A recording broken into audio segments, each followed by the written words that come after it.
Imagine waking up in the dead of night. You're choking on this thick black smoke, and the heat is just blistering your skin. Oh, God. Yeah, it's terrifying. You Yeah. sprint to your dormitory window because, well, it's your only way out. Right, and then you find it bolted shut from the outside with these heavy metal grills. Exactly. You scream, you pound on the iron, but, Mhm. you are completely trapped. Welcome to today's deep dive into the source material of a profoundly tragic fictional case study. It's known as the cost of silence, the St. Mark's tragedy. And our mission today is really to dissect the anatomy of this disaster. We want to understand the catastrophic chain reaction that occurs when, institutional silence and reckless decisions collide with hidden structural hazards. Okay, let's unpack this. Think of an ignored complaint in an institution, like a pressure cooker, right? Yeah. But one with a welded-shut release valve. Ooh, that's a good way to put it. Yeah, so it's not a matter of if it blows, but when and how violently. Because when you strip away a person's ability to be heard, you don't extinguish their frustration. You just trap it. This raises an important question, though, about the threshold of human frustration. Yeah. Like, why do institutions fail to recognize the warning signs until it's just too late? Right. Because this disaster, it did not happen overnight. Let's look at the root causes outlined in the text. Yeah, we are looking at students living in a really rigid boarding school environment, and they had just reached a breaking point.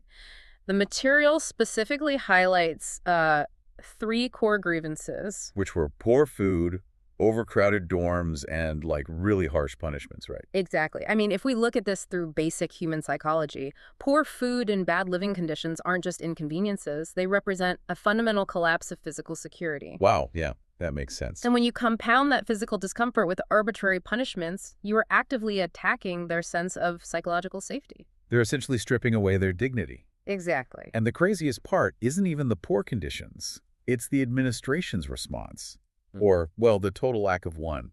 Yeah. For months, the source material explicitly notes that every single grievance filed by these students just seemed to disappear into thin air. Right. It's wild. It's like driving down the highway, and your check engine light comes on, and instead of pulling over to fix the engine, the administration just puts a piece of black tape over the dashboard. That dashboard analogy is spot on. In psychology, there's this concept known as learned helplessness. Oh, right. I've heard of that. Yeah, so when you try to change your negative circumstances through proper channels and you get absolutely zero results, your brain learns that compliance is useless. So they just give up. Well, the feedback loop breaks, and in a group setting, it doesn't just result in depression. It quickly curdles into a really deep, desperate resentment. And the text notes their anger grew silently. Yes, that administrative silence was essentially the primary accelerant for what happened next. But, I want to play devil's advocate for a second. Because there is a massive leap between feeling resentful about bad cafeteria food and deciding to commit arson. How do frustrated murmurs in a dorm escalate into dangerous direct action? If you were trapped in an environment that refuses to acknowledge your basic needs, your logic shifts. It becomes less about doing the right thing and more about doing the loud thing. Right. But surely there has to be a line between protesting and lighting a building on fire. I see your point, and let me challenge that leap, because it wasn't a sudden jump to murderous intent. It was a failure of risk assessment. Okay, how so? Well, that psychological shift explains the desire for a protest, but to understand the reckless escalation, we have to look at the adolescent brain, specifically something called the illusion of control. The illusion of control. Yeah. These students felt entirely invisible to the adults, so they decided to manufacture a spectacle that simply could not be ignored. So they just didn't see the danger. Right. They evaluated the reward of being heard, but their brains were structurally incapable of accurately calculating the catastrophic risks of their chosen method. Let's trace that timeline then, because the gap between their plan and reality is just chilling. We move to a fateful Friday night. The text describes a small group of students gathering after lights out behind the dormitory. One of the boys says, "We need to teach them a lesson." But then, right on the heels of that, another student nervously replies, "But nobody should get hurt." Yeah, that part really got me. That single line, "nobody should get hurt," is the linchpin of this entire tragedy. The plan they engineered was, well, in their minds, tightly controlled. It was supposed to be theatrical, right? Exactly. They intended to start a small fire near an empty storage room, just enough to trigger the alarms and cause a panic. They firmly believed this would force the administration to finally address their living conditions. It's just a staggering miscalculation. They wanted the chaos, they wanted the attention, but they completely failed to account for the physical world. Right. The source text puts it perfectly, saying what they did not know was that disaster waits for no one. So it's around midnight. One student takes a piece of cloth, soaks it in highly flammable fuel, and tosses it through a broken window into the empty storage room. And within seconds, flames start licking the wooden walls. And the source mentions this incredibly haunting detail. At first, the boys actually laughed. Oh, wow. Yeah, that laugh represents the absolute peak of their illusion of control. It's the sound of nervous tension breaking. Because they thought they got away with it. Right. In that fleeting second, they honestly believed they had outsmarted the system. They were entirely blind to the physics of what they had just unleashed. Here's where it gets really interesting, though. Because right after that laugh, the environment intervened. A strong wind arrived. The worst possible timing. It's like tossing a lit match into a dry forest just to see the smoke, completely blind to the wind conditions. The wind takes the fire instantly out of their control. Yeah. So I want to ask you, how do we weigh the moral difference between their explicit intent, which was to not hurt anyone, and the absolutely devastating outcome? What's fascinating here is that exact debate. I mean, in a strict legal sense, intent matters deeply, right? It's the dividing line between an accident and malice. Sure. But in the realm of physical safety, intent is practically meaningless. Fire does not interpret human intent. Fire does not interpret human intent. That is brutal. It is. The moral weight here lies in the sheer hubris of introducing a fuel-soaked rag to a wooden structure, believing you can somehow master an inherently uncontrollable chemical reaction. Undeniably true. But let's be clear, even with a gust of wind, a single burning rag shouldn't automatically take down an entire dormitory block. No, it shouldn't. So what was it about this specific building that turned a localized fire into a death trap? This is where we have to shift our focus from the students' recklessness to the administration's gross negligence. Yeah. The students lit the match, but the institution built and maintained a tinderbox. Right. Let's look at the anatomical breakdown, starting with the access point, that broken window. The source specifically mentions the cloth was thrown through a broken window, which tells me that window had been broken for a while. Yeah, in sociology, there is a term called the normalization of deviance. Oh, like getting used to things being broken. Exactly. Over time, people become so accustomed to a deviation from the rules, like a broken window left unfixed, that they no longer see it as a danger. It just becomes the new normal. That is so dangerous. It really is. That broken window was a glaring symptom of a deferred maintenance culture, but the structural nightmares go much deeper. Because of the hallway, right? Yes. Looking at the architectural notes in the text, the storage room was connected to the old dormitory block through a long wooden corridor. And the source describes the flames racing through this passage like a hungry monster. Can you explain the physics of why a hallway acts like that in a fire? Yeah, in fire science, this is known as a horizontal chimney effect. When you have a long enclosed corridor made of old, dry wood, you have an incredibly high fuel load. So it just feeds the fire. Exactly. As the fire starts in the storage room, the heat rapidly rises and expands. The corridor acts like a wind tunnel, pulling fresh oxygen from the broken window behind it to feed the combustion. Oh, wow. And it pushes a wall of superheated air and toxic black smoke horizontally down the hall at terrifying speeds. It is essentially aiming a blowtorch directly at the sleeping quarters. Which leads to the absolute nightmare scenario. Yeah. Screams shatter the night. Students wake up. But they aren't just dealing with the heat. They are instantly choking on this thick smoke. It's just horrific. They rush toward the exits, but the corridors are fully engulfed. Panic erupts in total darkness. They're shoving, desperate to find a way out. And then they hit what has to be the most infuriating flaw of the entire building, the windows. And metal grills. Yes, the text details that several dormitory windows had heavy metal grills permanently installed over them. The students trapped inside were pounding desperately against these iron bars as the room filled with smoke. It's hard to even think about. How often do we see institutions prioritize asset protection like installing metal grills to stop theft completely at the expense of human safety and fire escapes? Unfortunately, it is a dark recurring theme in facility management. In older institutions, the primary perceived threat was always external, burglary, unauthorized.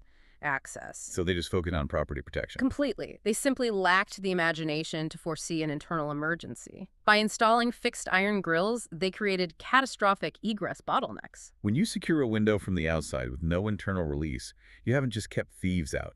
You have engineered a trap. Exactly. And what was the school's defense mechanism once the fire broke out? The source describes teachers running out of their houses carrying mere buckets of water. Buckets of water against a wind-driven inferno. It perfectly illustrates the total absence of any systemic fire prevention strategy. Which is a huge lesson for administrators today. Right. For anyone listening right now who manages a facility, older buildings must be retrofitted with passive and active fire protection. That means sprinkler systems to suppress the heat. It means structural compartmentalization like fire doors to break that horizontal chimney effect. And above all, it means multiple, completely unobstructed egress routes.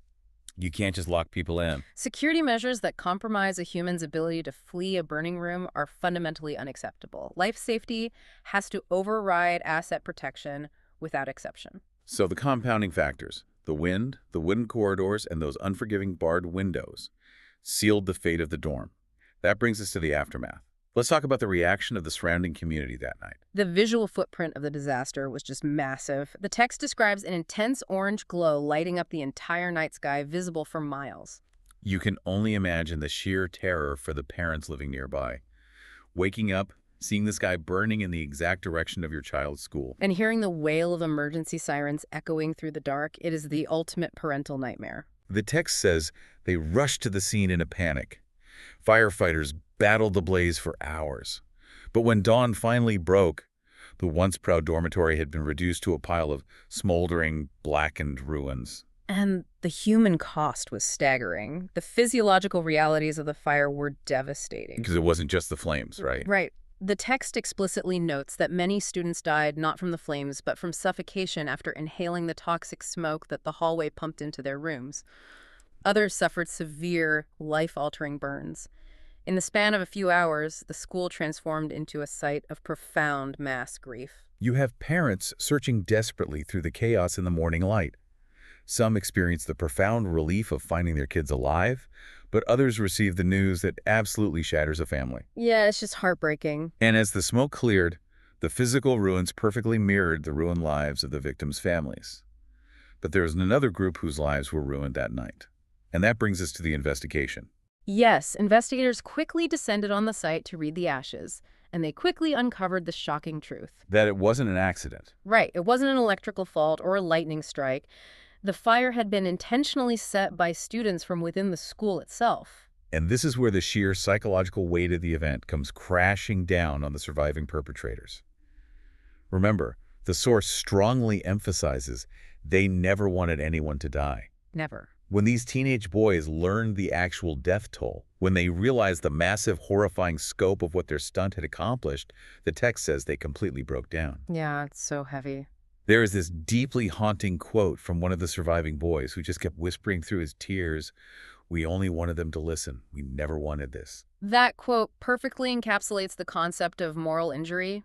These boys are dealing with an extreme form of cognitive dissonance. Like their intent clashing with reality. Exactly. Their internal self-image, that of frustrated kids pulling a risky prank to get better food, is violently clashing with the undeniable reality that they are responsible for the agonizing deaths of their peers. They are victims of their own reckless actions. And forced to carry the crushing weight of an outcome they never foresaw. The trauma of that realization is a scar that does not heal. So what does this all mean? We've dissected the administrative silence that built the pressure. We've looked at the teenage impulsivity that sparked the flame and the structural death traps that ensured it was lethal. It brings us back to a stark, unyielding reality. Anger, when mixed with blind recklessness and institutional neglect, creates a tragedy that simply cannot be undone. If we connect this to the bigger picture of the source text, we see the memorial space that this ground eventually became. The text concludes by stating a deeply painful truth. What's that? That some mistakes can be forgiven, but others leave scars that last a lifetime. The damage done at St. Mark's was permanent. Lives were stolen, futures were erased, and families were shattered. This is devastating. The author leaves us with the poignant thought that for the families who lost their children, the fire never truly went out. That is a profound way to look at grief. The physical flames were extinguished by the firefighters at dawn, but the emotional inferno continues to burn, silently, for decades. It really forces us to completely redefine the word cost in The Cost of Silence. The price paid for ignoring those student complaints wasn't just a destroyed building. It was a multi-generational trauma. Exactly. To bring this all together for you listening today, we started by looking at a pressure cooker of ignored voices, exploring how learned helplessness and administrative blindness breed dangerous frustration. Right. We broke down the tragic misalignment between a teenager's illusion of control and the unforgiving physics of a fire, and we examined the catastrophic consequences of architectural flaws. Specifically, how prioritizing property protection over human life turns a building into a weapon against its own occupants. The takeaways here are deeply practical, regardless of the industry you work in. Whether you manage a massive corporate environment, a local school district, or a community organization. Establishing a genuine responsive feedback loop for grievances is not some HR luxury. It is a fundamental safety requirement. Because when people feel seen and heard, they do not feel the desperate need to manufacture a spectacle. You must fix the engine, not just put tape over the dashboard light. Absolutely. We want to leave you with one final thought to mull over on your own today. The physical ruins of the St. Mark's dormitory remained as a painful, visible reminder of this tragedy for the surrounding community. Yeah, a constant reminder. But it makes you wonder, when the perpetrators of a disaster are traumatized youth kids who were themselves victims of the institution's failures and who never actually intended to cause harm, does a community's desperate need for accountability ultimately conflict with its need for healing? It's a really tough question. It really is. Can a community ever truly rebuild when the ones who struck the match are carrying just as much trauma as the ones who lost everything? Like, listen, and subscribe.